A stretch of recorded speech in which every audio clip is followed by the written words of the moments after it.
오늘 이스라엘 왕조실록 시리즈 그 6번째 시간으로 Pennywise but Pound Foolish, 소탐대실의 왕 아합이라는 제목으로 말씀을 전하도록 하겠습니다. 오늘 우리에게 주신 말씀 열왕기상 16장의 말씀입니다. 여러분 성경을 펴시고 펜을 가지고 오신 분들 펜을 꺼내시길 바라겠습니다. 혹시 여러분들 주변에 형광펜을 들고 계신 분이 있으면 그분을 이제 앞으로 존경해 주시길 바랍니다. 너무 훌륭한 성도님이세요.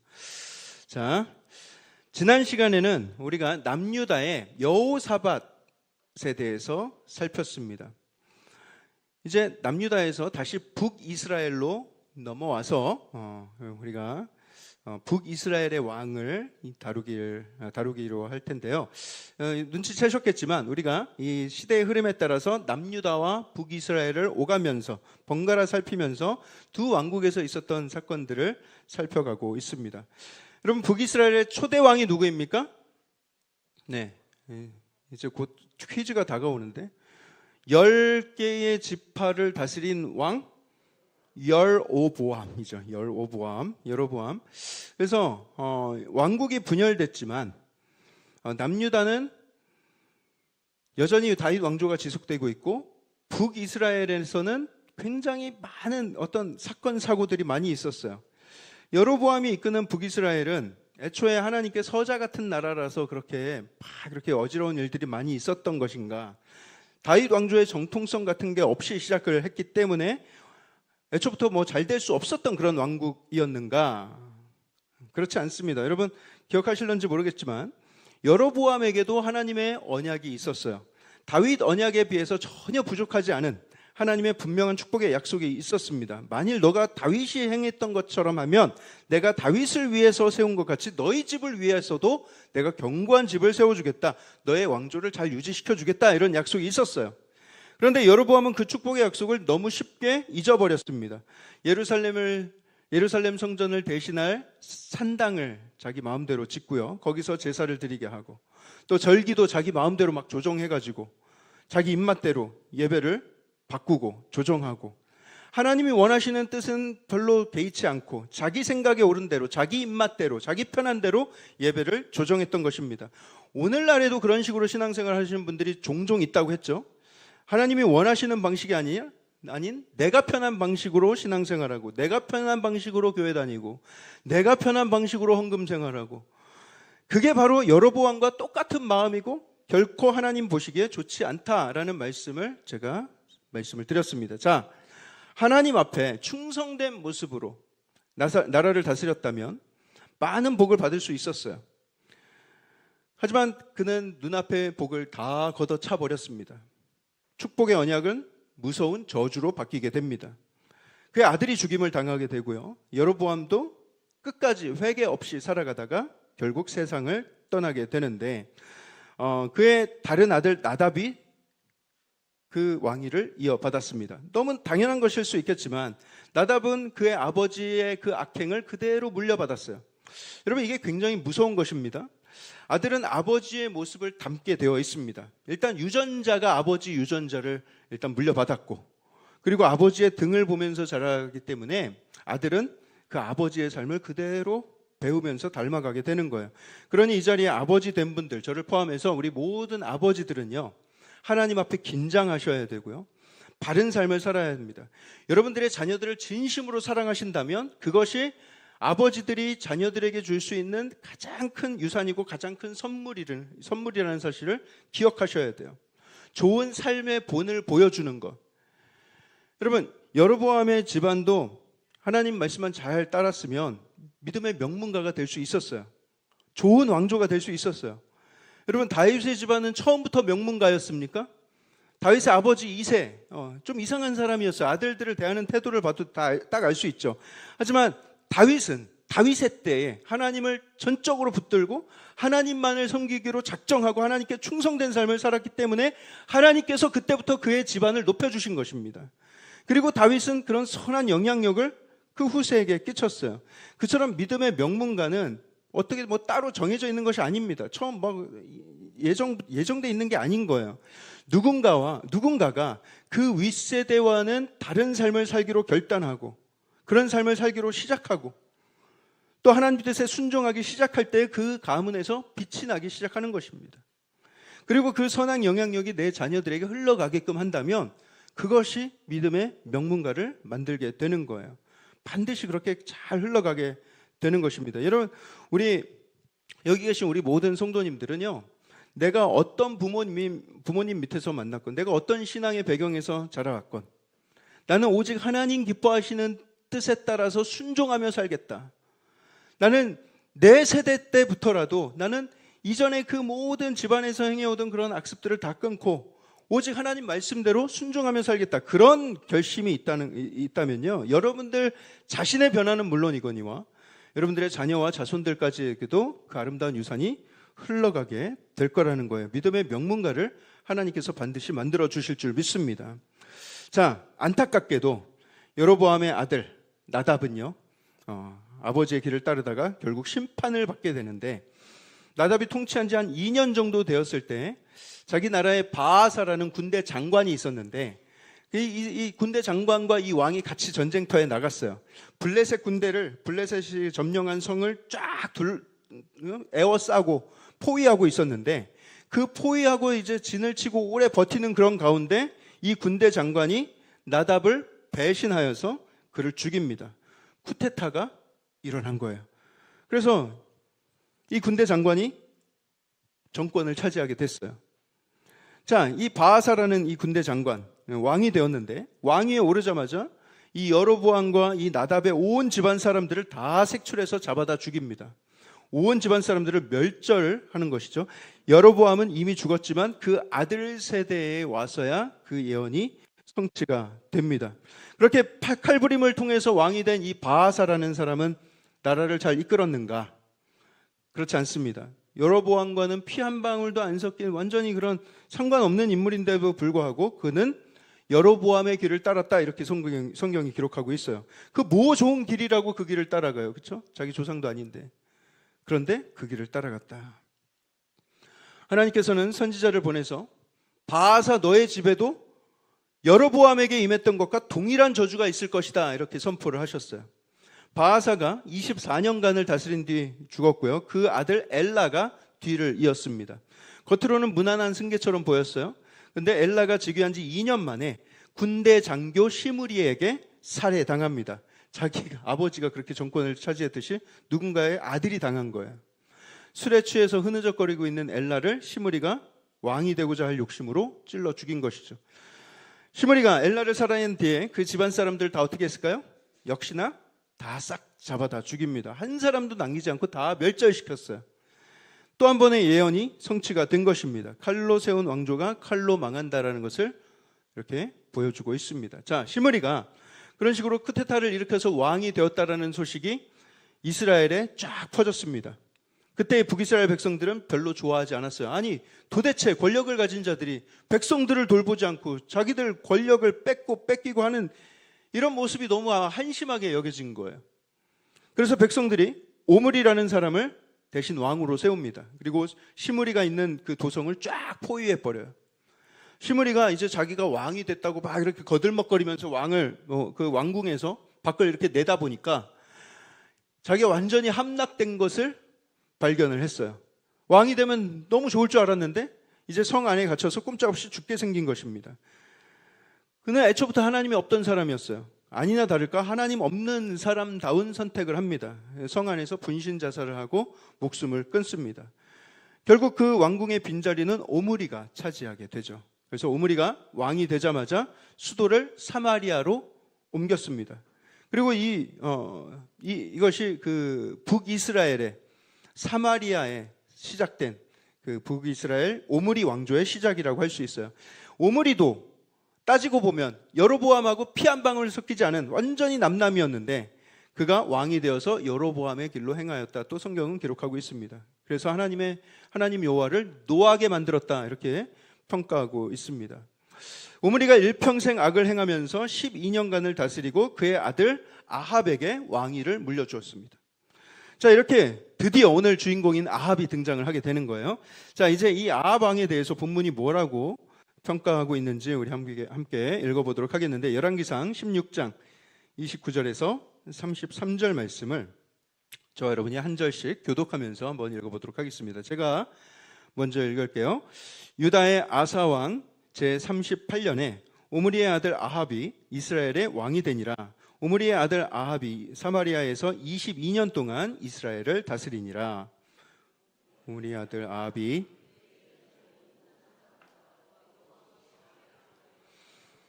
느밧의 아들 여로보암의 죄를 따라 행하는 것을 오히려 가볍게 여기며 시돈 사람의 왕 엣바알의 딸 이세벨을 아내로 삼고 가서 바알을 섬겨 예배하고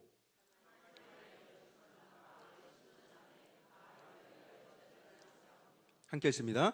또 아세라상을 만들었으니 그는 그 이전에 이스라엘의 모든 왕보다 심히 이스라엘 하나님 여호와를 노하시게 하였더라. 여러분 요즘 시체말로 보기 드문 것을 발견했을 때 역대급이다 이런 말을 쓰죠. 아합이야말로 악행에 있어서 역대급인 사람이었어요. 이전 모든 사람들보다 더욱 악을 행하였다 기록하고 있습니다. 그 아버지의 그 아들이죠. 아합 자신도 좋은 사람 같지는 않지만 더 본격적으로 악을 행하게 된 것은 시돈 왕의 딸을 만나면서부터. 이 시돈 왕의 딸은요 바알의 제사장이기도 했습니다. 그러니까 바알 제사장과 제사장의 딸과 결혼을 해서 이세벨. 이 이세벨과 이 아합이 결혼한 뒤에 죽이 너무 잘 맞아요. 천생연분이. 좋은 걸로 천생연분이어야 되는데 우상 숭배에 있어서 악행을 저지르는 거에 있어서 너무 부부가 죽이 잘 맞았어요. 바알 신전도 만들고 아세라상도 만들고. 이전에도 북이스라엘 왕들이 하나님을 굉장히 심기를 불편하게 만들었는데 아합은 앞선 모든 왕들보다 역대급으로 하나님을 더 열받게, 더 큰 분노를 유발하게 만든 사람이었다 기록합니다. 자, 아합과 이세벨에 대해서는 성경이 정말 많은 장을 할애하면서 이들의 악행을 다 고발하고 있어요. 너무 많은 기록들이 있지만 그래서 오늘 그 본문 정하기가 너무 힘들었어요. 이 아합에 대해서 설교를 해야 되는데 도대체 이 악행을 설교를 할까? 이 악행을 설교를 할까? 되게 힘이 들 만큼 그런 사람입니다. 그래서 오늘 본문에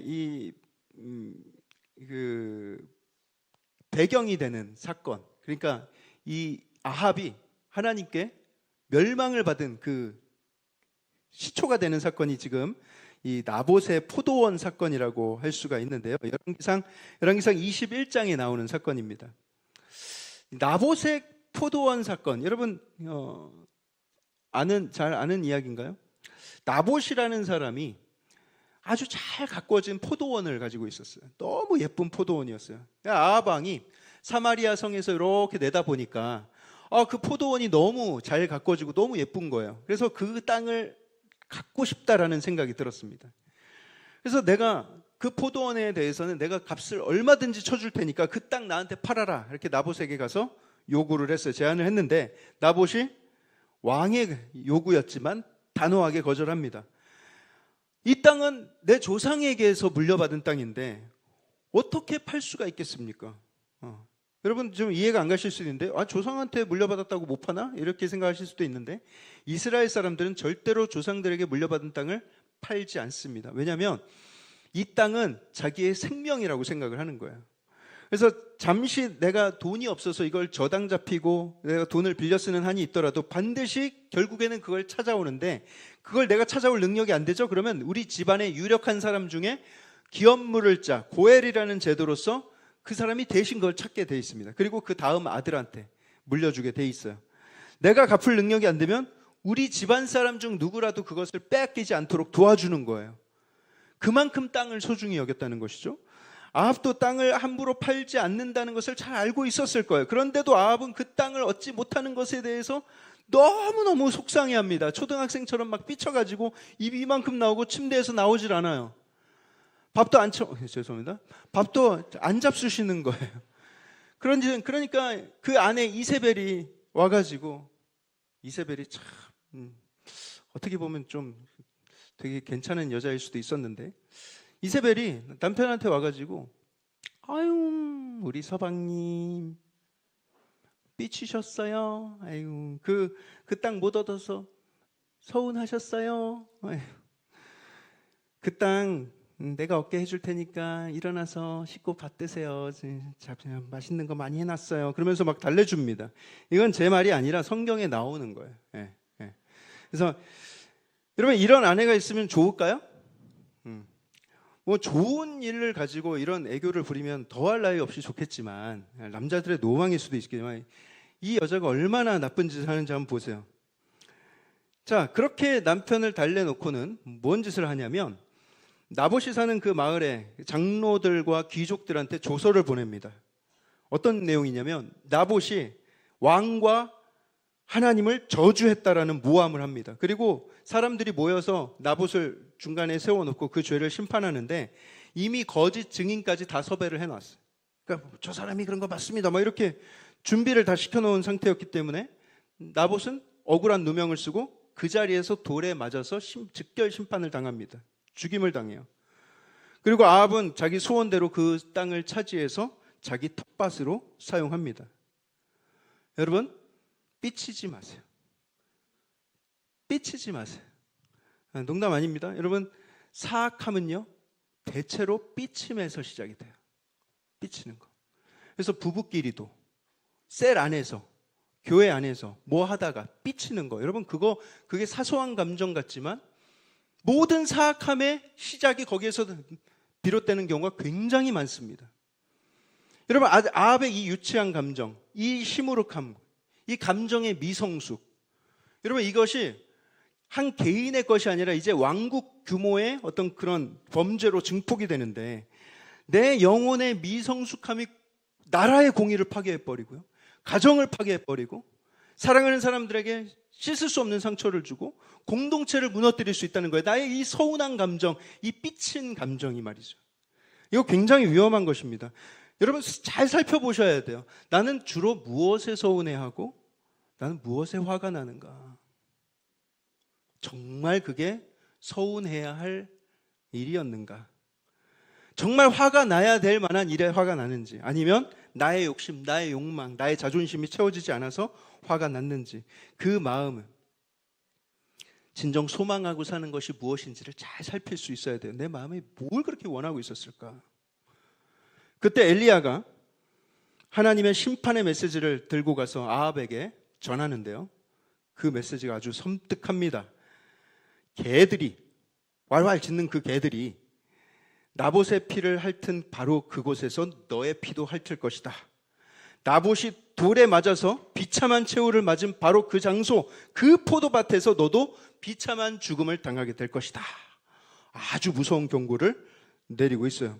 너의 아들들은 물론이거니와 너한테 속한 모든 남자들을 하나같이 다 멸절될 것이다. 그리고 네 아내 이세벨, 그 악한 여자, 걔들이 이스라엘 성읍 곁에서 이세벨을 먹을 것이다.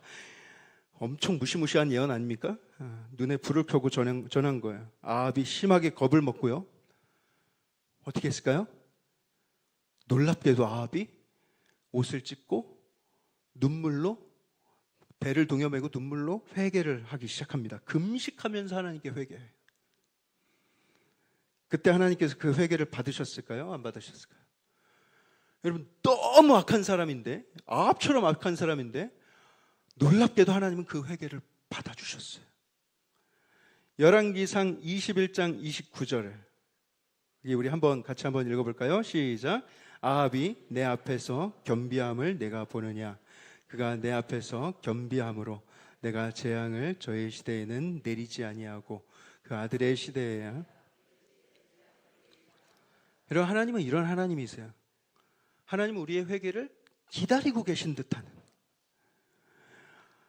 그래서 하나님은 그에게 내릴 재앙을 일단 연기해 주셨습니다. 죄가 그대로 그냥 용서된 것은 아니었어요. 재앙은 그대로 있어요. 그 예언도 그대로 유효합니다. 다만 심판이 지연되었을 뿐이에요. 자, 이제 시간이 흘러서 아합과 이세벨 사이에서 태어난 아들이 있었는데, 여호람이라는 아들이 있었어요. 그가 왕이 됩니다. 아버지를 대신해서 왕이 됐는데 아합은 죽고, 자, 이제 여호람이라고 불리기도 하고 요람이라고 불리니까 여러분들 그 성경을 읽을 때 잘 구별하시면 좋겠어요. 자, 이스라엘에서 가장 악했던 왕이 다 물러나고 이제 새로운 왕이 세워졌으니, 그 아들이 왕이 됐으니까 이제 우리가 새로운 것들을 기대해도 될까요? 전혀 기대가 되지 않죠. 우리도 기대가 되지 않죠. 왜요? 자기 부모가 그런 악한 삶을 살았는데 그 밑에서 뭘 보고 자랐겠는가? 백성들도 기대하지 않았을 거예요. 역시나 예상했던 것처럼 여호람은 자기 부모와 똑같은 악행을 저지르면서 살아갑니다. 여러분, 미국에 그런 속담이 있어요. The apple doesn't fall far from the tree. 해석하면 사과 열매는 그 나무로부터 멀리에 떨어지지 않는다라는 것입니다. 사과가 아무리 잘 익어서 나무에서 떨어져 봐야 그 사과 밑이다. 뭐 멀리 가지 않는다. 그런 뜻이요. 그럼 부모의 영향력, 부모의 인격을 크게 초월하는 자녀는 흔치 않다, 이런 뜻인 것이죠. 여러분, 그렇기 때문에 부모의 역할은 굉장히 중요한 것입니다. 여러분, 다음 세대의 신앙을 전수해야 된다. 우리 자녀들에게 이 신앙의 이 믿음이 흘러갔으면 좋겠다, 우리 바라고 있지 않습니까? 어떻게 해야 됩니까? 여러분, 아이가 수학을 못하면 수학 과외 선생님을 붙여주고, 얘가 좀 밖에서 친구들한테 괴롭힘을 당하는 것 같으면 태권도를 배우게 하고, 그거 효과 있을 수 있어요. 그런데 우리 아이들의 신앙과 인격도 그와 같은, 그 똑같은 방식으로 교육시키려는 경향들이 있는 것 같아요. 좋은 학원에 보내듯이 좋은 교회에 보내면 우리 아이들의 신앙을 어느 수준으로 이끌어 주겠지. 좋은 전도사님, 좋은 목사님 만나면 그분들이 또 잘 가르쳐 주시겠지 라고 생각하는 것이죠. 여러분, 신앙은 절대로 그런 식으로 전수되지 않습니다. 숫자 한번 보여주세요. 예전에 제가 저 숫자를 한번 보여드린 적이 있는데 저게 무슨 숫자인지 기억하시는 분 계십니까? 168대 1. 168은 뭘 의미할까요? 일주일에 몇 시간인가? 24 곱하기 7 하면 일주일은 168시간입니다. 우리 교회 학교 아이들이 지금 2층에서 지금 막 펄펄 뛰면서 예배 드리고 있어요. 얼마나 열심히 예배 드리고 있는지 몰라요. 여러분들은 좀 그 아이들 예배를 보면서 좀 배울 필요가 있을 것 같아요. 전심으로 예배를 드린다는데 하나님 앞에 예배 드리는 시간은 고작 일주일에 1시간 남짓입니다. 주일에 1시간. 주일학교 선생님들, 주일학교 목회자들 일주일에 딱 한 번, 그것도 공적인 예배 때 딱 한 번 만나는 게 전부지만, 여러분, 아이들은 대부분의 시간을 가정에서 보냅니다. 여러분들 가정에서. 그 다음이 학교고요. 그렇죠? 부모님과는 매일 지내잖아요. 그렇죠? 아이들이 누구의 신앙에 더 큰 영향을 받겠습니까? 당연히 부모에게 더 받죠. 아무리 훌륭한 목회자를 만나도 부모의 신앙에서부터 배우지 못한다면 아이들의 신앙과 인격, 여러분, 우리가 많이 기대할 수 없습니다. 기대를 못하는 거죠. 엄마 아빠가 예수님을 믿는다고 하면서 맨날 집에서 돈 걱정, 맨날 돈 갖고 싸우고 한숨 쉬고 세상 사람들 두려워하듯이 똑같이 두려워하고 세상 사람들 욕심내는 거 똑같이 욕심내고 똑같은 욕망을 추구하고 아이들한테도 그런 욕망을 불어넣고, 그러면 그 자녀의 마음에 하나님은 어떤 존재가 되겠습니까? 어릴 때는 별 생각 없이 순수한 마음으로 부모님을 따라다닌다지만 얘네들이 좀 머리가 좀 크면서 하나님 믿어도 뭐 별거 없네, 다른 집 부모들이랑 뭐 크게 다를 바가 없네, 이렇게 생각하는 거예요. 조금만 바쁘면 교회 빠지고 이 핑계 저 핑계 되면서 셀에 참석 안 하고 공동체에 깊이 들어가지 못하고 봉사 안 하고, 여러분, 그럼 그 자녀들은요, 교회는 그냥 저런 식으로만 다녀도 되는 거구나, 교회는 바쁘면 저렇게 빠져도 되는 거구나, 내 형편 맞춰서 적당히 조절하면서 다니면 되는 거구나, 그런 분위기에서 자란 자녀가 예배의 소중함을 스스로 알게 되는 것은 거의 불가능합니다. 그걸 정말 특별한 은혜가 있을 때만 가능해요.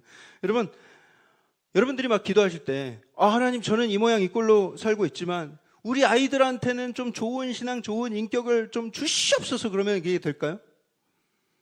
계속 그렇게 기도하실 거예요?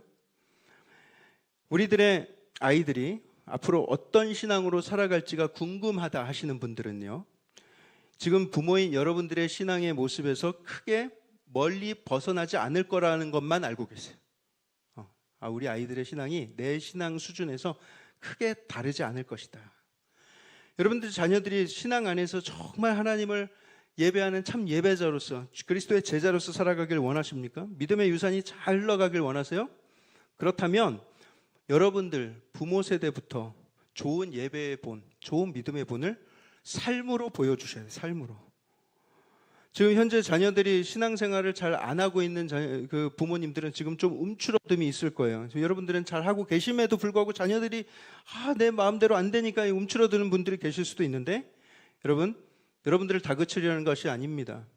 제가 신방하다 보면 부모 세대는 정말 신실하게 잘 믿어. 근데 자녀들이 믿음을 갖지 못하고 방황하는, 교회를 떠난 그런 경우를 많이 보게 돼요.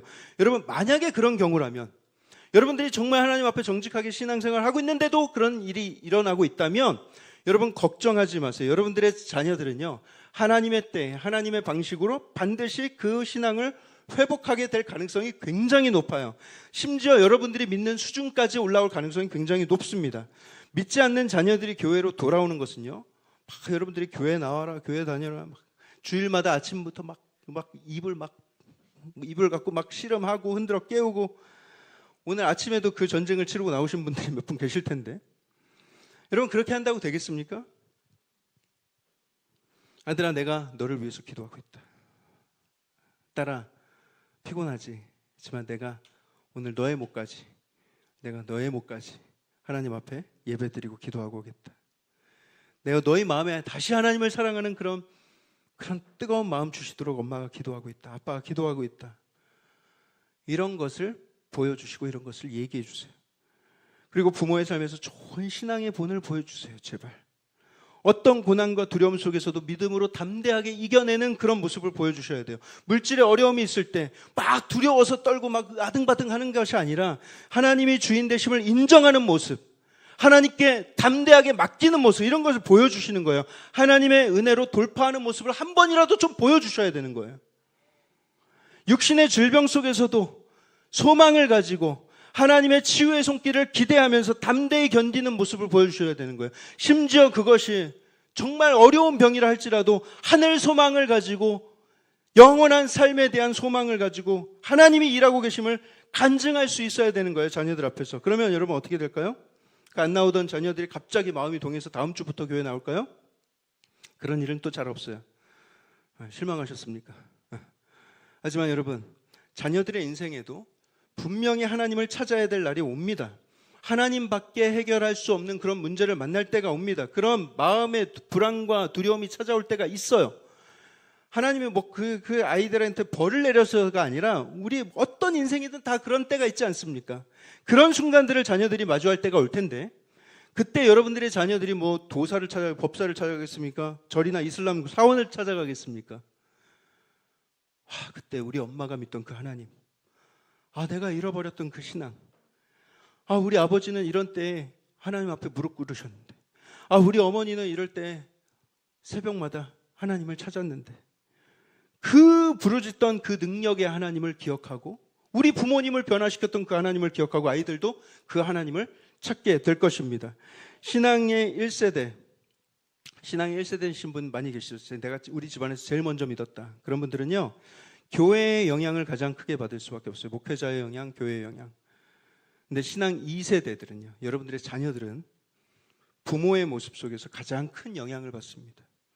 그러니까 부모 자녀 간에 종교 생활을 하라는 어떤 그런 막 잔소리를 할 것이 아니라, 내가 하나님과의 충만한 교제 가운데 자녀들에게 그런 진리의 말씀을 전하고 그런 아름다운 교제를 나누고 있어야 된다는 거예요.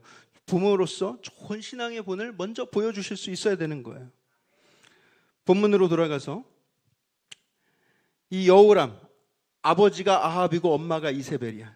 근데 그 부모의 악한 길을 그대로 따라갔죠. 결국 하나님은 그의 아버지 아합을 심판하려던 그 지연된 심판 있죠? 그 지연된 심판을 다시 실행하십니다. 그 아들의 때에 임하게 되는데, 하나님이 예후라는 사람을 들었어요. 예후라는 사람을 들어서 이 아합의 집을 치기 시작하시는데, 엘리사가 젊은 제자를 불렀어요. 야, 너 일로 와봐라. 너 지금 당장에 길르앗 라못이라는 곳에 좀 다녀와야 되겠다. 거기 가면 예후라는 사람이 있는데 그를 찾거든. 골방으로 데려가서 그의 머리에 기름을 부으고 그리고 이야기를 해라. 여호와 하나님께서 너에게 기름을 부어 이스라엘의 왕으로 삼노라 이렇게 선포하거라. 다른 이야기는 1절 3가고 딱 그렇게만 얘기하고 바로 도망쳐서 나와. 알겠지? 왜냐하면 그 말을 한 순간부터 그 비밀을 알고 있는 사람은 두 사람뿐이니까 나만 알고 있어야 되는데 너도 알고 있어? 그럼 죽일 수도 있잖아요. 예후라는 사람이 그런 사람이었거든요. 그래서 그 제자가 지체 없이 기름병을 들고 길르앗 라못으로 가서 엘리사가 알려준 대로 그대로 행했어요. 예후의 머리에 기름을 붓고 선포했습니다. 재빨리 자리를 떴어요. 자, 그랬을 때 아합은요, 심판의 메시지가 임했을 때 회개해서 심판이 연기되는 그런 은혜를 얻었는데 그 아들 여호람은요 전혀 돌이킬 기색이 없었어요. 그때 하나님의 심판이 도적같이 다가옵니다. 자, 기름 부음을 받은 예후가 동료들에게 추앙돼서 왕으로 이렇게 추대가 됩니다. 그리고 예후가 곧바로 군대를 조직해가지고 바로 이스라엘로 질주를 합니다. 그때 여호람은요 침대에 누워 있었어요. 부상당해서 전쟁에 나갔다 부상당해서 침대에 누워 있는데 치료 중에 있는데 당시에 남유다의 왕이었던 아하시아가 여호람을 문병하기 위해서 찾아왔습니다. 그래서 둘이 같이 있었어요. 이스라엘에 같이 있었는데 남유다의 왕과 북이스라엘이 같이 있었던 자리가 있다는 걸 알고 이제 예후가 군대를 몰고 찾아오는데 여러분 이 이야기를 들으면서 궁금해하실 분이 있을 것 같아요. 어떻게 남유다의 왕이 북이스라엘에 가서 병문안을 하지? 궁금해하시는 분들이 뭐 계시지는 않는 것 같지만 그런 분들이 계실 거라고 생각을 하고 제가 말씀을 드리면 이 아합이 지난주에 말씀드렸듯이 여호사밧이 남유다에서 통치를 너무 잘하고 나라가 부강해지니까 자기 딸을 결혼시켜가지고 저 남유다랑 동맹을 맺어야 되겠다. 그래서 정략 결혼을 시켰어요. 그래서 정략 결혼으로 이어진 그 동맹의 열매가 지금 그 이스라엘에 있었던 것입니다. 그때 예후가 큰 군대를 이제 몰고 치려고 오는데 전하, 저 밖에서 큰 군대가 광풍처럼 다가옵니다. 그런 거예요. 그래서 광풍처럼 야, 왜 오는지 알아봐. 그러고서 사람을 보내서 알아보는데 이 간 사람이 돌아오질 않아요. 왜 그러냐면 이 예후가 너무 이 기세가 막강하니까 야, 이 사람한테 붙어야 되겠다 그러고서 돌아가는 걸 포기하고 그 예후 뒤로 돌아가서 섰습니다. 그 예후 군대에 들어가 버린 거예요. 그래서 또 다른 사람을 보냈는데 그 또한 돌아오질 않아요. 또 거기 또 붙었어요. 전하, 두 번째 사람도 거기까지 갔지만 돌아오지 않고 그 병거가 마치 예후가 모는 것 같이 미치게 몰고 옵니다. 이렇게 얘기를 하는 거예요. 그럼 미치게 병거를 몰 사람은 예후밖에 없는데 우리 군대 장관이 왜 그렇게 미친 듯이 질주해서 오는 걸까? 그러면서 궁금해가지고 못 견디니까 이제 아픈 몸을 가지고 자기도 병거를 타고 무슨 일인지 자기가 직접 만나러 갔어요. 그리고 같이 있었던 남유다의 왕 아하시아도 같이 동행을 했습니다. 뒤따라 나서는데 이 예후랑 이 아하시아가 여호람이 같이 이렇게 막 달려와가지고 중간에서 딱 만났는데 이 만난 장소가 어디일까요, 여러분? 놀랍게도 나봇의 포도원이었어요. 만남의 장소가 공교롭게도 나봇의 포도원. 그 땅에서 마주쳤습니다. 여호람이 예후한테 설마 하면서 묻습니다. 예후야, 평안하니? 이 질문은 너 다른 볼 일이 있어서 온 거냐 아니면 나랑 싸우러 온 거냐, 이거 상황 파악을 하는 질문이에요. 예후가 대답합니다. 네 어머니 이세벨의 음행과 술수가 이렇게 많은데 내가 어찌 평안할 수 있겠냐? 라고 대답을 합니다. 네 어머니 이세벨이 이 나라를 이렇게 우상숭배로 도배를 시켜놨는데 어떻게 평안할 수 있겠냐? 그제서야 여호람이 이놈이 나를 공격하러 왔구나 사태를 깨닫고 몸을 돌려서 달아나면서 외칩니다. 반역이다. 아하시아야, 도망가라. 이 아하시아가 자기 외족하잖아요. 이제 외족한데 돌아가라, 이건 반역이다. 그 순간 예후가 활을 당겨서 탕 쐈는데 그 화살이 도망가는 여호람의 심장을 퍽 꿰뚫습니다. 그리고 퍽 쓸어서 죽어요. 그리고 예후는 달아나는 아하시아 남유다의 왕도 끝까지 추격해서 처단하고 맙니다. 하루아침에 북이스라엘의 왕과 남유다의 왕이 동시에 피살이 됩니다. 하나는 아합의 아들이었고요. 또 하나는 아합의 외손주였어요. 하나님의 심판의 놀라운 방식이죠. 예언했던 그 장소, 예언했던 그 방식 그대로 성취가 된 거예요. 하나님의 심판은 사라진 것이 아니라 지연되었을 뿐인데 시간을 줬는데도 회개가 없으니 결국 철저하고 정확하게 임한 것입니다. 하나님은 아까도 말씀드렸지만 이렇게 심판하시는 것을 원하시는 하나님은 아니세요. 하나님은 우리를 용서하기를 즐겨하시는 분이세요. 우리가 회개하고 하나님께 돌이키기만 한다면 하나님은 심판을 지연시키는 정도가 아니라 우리를 용서하시고 우리의 죄를 잊어버리시는 하나님이세요. 그런 하나님의 은혜가 있는데 계속해서 하나님을 멸시하고 무시하고 그러다가 이런 끔찍한 일을 당하게 되는 것이죠. 이제 예후가 왕후 이세벨을 찾아가는데 이세벨은요 대단한 여자예요. 끝까지 겁을 먹지 않습니다. 오히려 침착하게 화장을 하고 머리를 매만집니다. 뽕을 넣고 대단한 여자예요. 예후가 다가오니까 성 꼭대기에서 창문에서 이렇게 내다봅니다. 그러면서 얘기를 하죠. 너 이 주인을 죽인 녀석아, 너 평안하니? 라고 물었어요. 예후한테. 그러니까 예후가 대꾸하지 않고 성의 창문에 대고 외칩니다.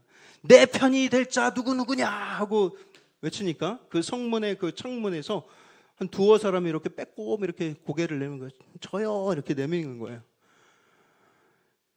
내 부하가 되길 원한다면 저 여자를 밖으로 내던져라. 그러니까 그 두 내시가 그 이세벨이 있었던 그 방에 들어가 가지고 이세벨을 들어서 창밖으로 던져버립니다. 즉사했죠. 그리고 그 시체를 예후의 군대가 밟았는데 나중에는 형체를 알아볼 수 없을 정도로 그 시신이 많이 상해 있었다 이렇게 기록을 하고요. 그 시신이 이스라엘 땅에 그냥 이렇게 방치가 됩니다. 그러니까 짐승들이 먹고 새들이 쪼아 먹고 거름처럼 그냥 썩어 없어지게 된 거예요. 그 시신을 개들이 먹고 새들이 먹을 것이라는 예언이 실제로 실현이 된 것입니다. 그리고 예후가 이스라엘과 사마리아에서 아합의 집에 남은 모든 사람들 한 사람도 남기지 않고 다 죽였다 이렇게 기록을 하고 있습니다. 그리고 바알 섬기는 사람들 다 모아서 도륙하고요. 바알의 성물들을 불사르고 바알 신전을 헐어서 변소로 만들었어요. 화장실, 공중 화장실로 만들었어요. 그 기록이 열왕기하 10장에 있는데 재밌는 사실은 한 8년, 9년 전에 2016년 10월인데 고고학자들이 인디아나 존스 같은 사람들이 바알 신전이었지만 변소로 변해버린 그런 유물을 발견을 했어요. 그 아합이 세웠던 바알 신전에서 나온 유물입니다. 뭐랑 비슷하죠? 예, 변기랑 똑같이 생겼죠. 그래서 이 예후가 그 아합의 집안을 처단하면서 거기에 있었던 바알 신전을 헐고 거기를 화장실로 만들었다라는 그 기록이 너무나도 정확한 사실로 드러났죠. 너무 확실하게 드러난 것 같아요. 네, 그만 보여주셔도 돼요. 네. 자, 이 무시무시한 심판이 준비되는 긴 시간이 있었어요. 그 긴 시간 동안 여호람은 전혀 그 심판이 준비되고 있다는 것을 눈치채지 못했습니다. 왕궁 안에서 호의호식하고 자기가 잘해서 나라가 잘 운영되는 줄 알고 착각을 하고 있었어요. 죄에 대해서 심판이 연기되는 그레이스 피어리어드였어요. 그냥 집행유예 기간이었어요. 그러면 더 조심해야죠. 더 겸비해서 행동했어야죠. 우상숭배를 멈추고 산당을 헐었어야죠. 그래서 하나님 앞에서 완전히 그 죄를 용서받으려는 노력이 있었어야 됐죠. 하지만 사람이 참 어리석은 것이요. 여러분, 제가 예전 청년 시절에 타고 다니던 차는 시동 걸 때마다 불안했어요. 시동 걸 때마다. 여러분, 시동 걸 때 엔진 체크등이 오늘은 안 켜지길 바라는 마음으로 엔진 시동 켜보신 적 있으세요? 간절히 바라면서 켭니다. 어떤 때는 들어오고 어떤 때는 안 들어오고 임시 방편으로 잠깐 고쳐놓으면 한동안 안 들어오다가 또 들어오고 그러면 한 번은 좀 제대로 돈 들여서 고쳐서 타야 되는데 그걸 안 하고 막 좀 불안불안하게 타고 다녔던 거예요. 그러다가 고속도로에서 한번 차가 멈춰서 크게 사고 날 뻔한 적이 있었습니다. 다행히 뭐 큰 사고는 나지 않았는데, 여러분 우리의 인생도 마찬가지예요. 하나님은 우리의 인생에 빨간 경고등을 켜주실 때가 있어요. 친절하게 경고등을 켜서 우리한테 알려주시는 거예요. 끊어야 될 죄, 떠나야 될 관계, 끊어야 될 습관, 벗어나야 될 중독. 하나님은 우리 마음 가운데 경고등을 켜주세요. 너 이러면 안 돼 라는 그런 마음을 주시는 거예요. 그러면서 심판을 지연해 주세요. 그러면 심판이 지연되면 처음에는 감사하다, 그래 이제 잘해야지, 조심해야지, 긴장하면서 지내는데, 그러다가도 사람이 참 어리석은 게 그러다가 금세 긴장의 끈을 놓습니다. 벌이 임하지 않고 심판이 임하지 않으면 마치 자기가 뭔가를 잘해서 그런 것 같은 착각을 다시 하게 되는 것이죠. 이전의 모든 기록이 다 사라진 것 같은 착각입니다. 심판주 하나님을 망각하고 또다시 교만해지고 또다시 범죄하며 살아가는 거예요. 사랑하는 성도 여러분, 여러분들의 삶은 지금 어떠합니까?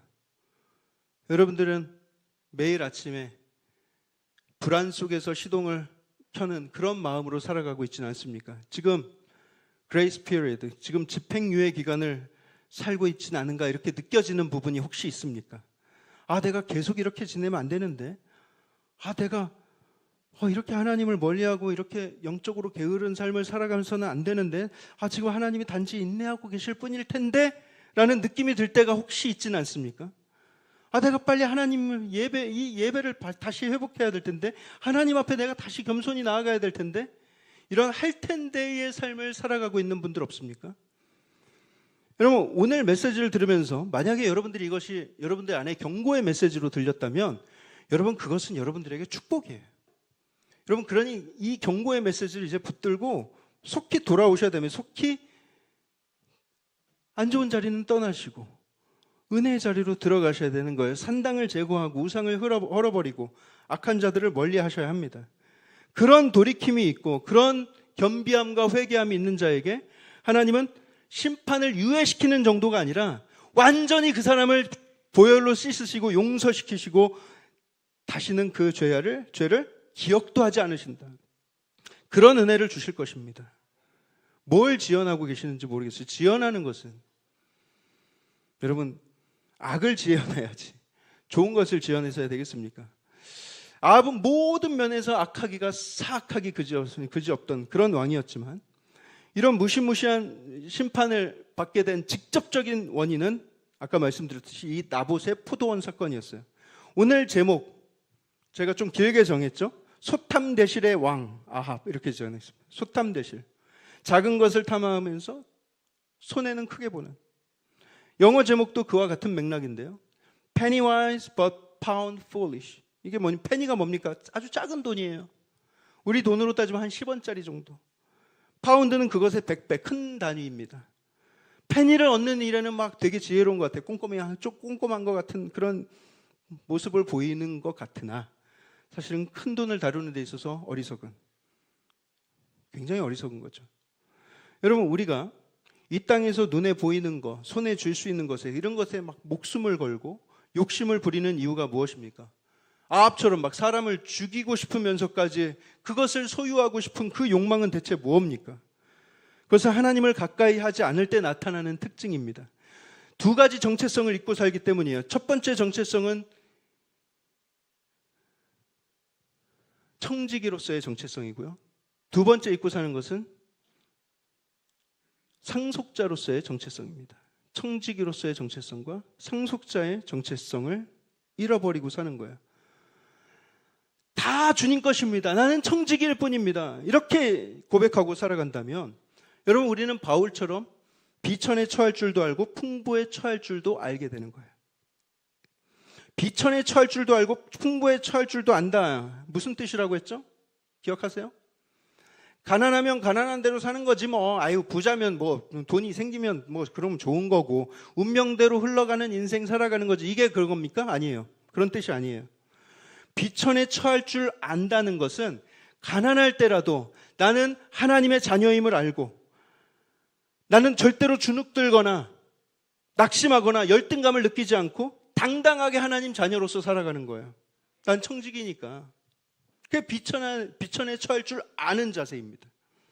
풍부에 처할 줄 안다는 것은 내가 돈이 아무리 많아져도 교만하지 아니하고 이 모든 것이 다 하나님의 소유이고 나는 이것을 다스리는 청직인 뿐이라는 사실을 기억하면서 겸손하게 베풀 줄 알면서 그리고 거기에 마음을 빼앗기지 않고 살아가는 자세, 그것이 풍부에 처할 줄 아는 자세입니다.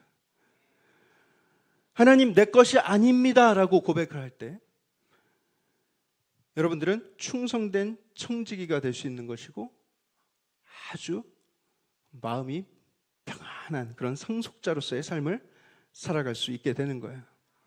내 것이 아니라는 고백. 그래서 여러분, 우리가 이 땅에서 작은 것에 탐내고 더 큰 것을 잃어버리는 그런 어리석음을 겪지 않게 되길 원합니다. 나에게 정말 소중한 것이 이미 나에게 주어져 있어요. 그것을 붙드세요. 그것을 붙들고 그것의 소망을 찾고 그것을 기뻐하며 살아가는 저와 여러분, 악을 멀리하고 하나님을 기쁘시게 하는 일에 힘쓰는 저와 여러분들 되길 주님의 이름으로 축복합니다.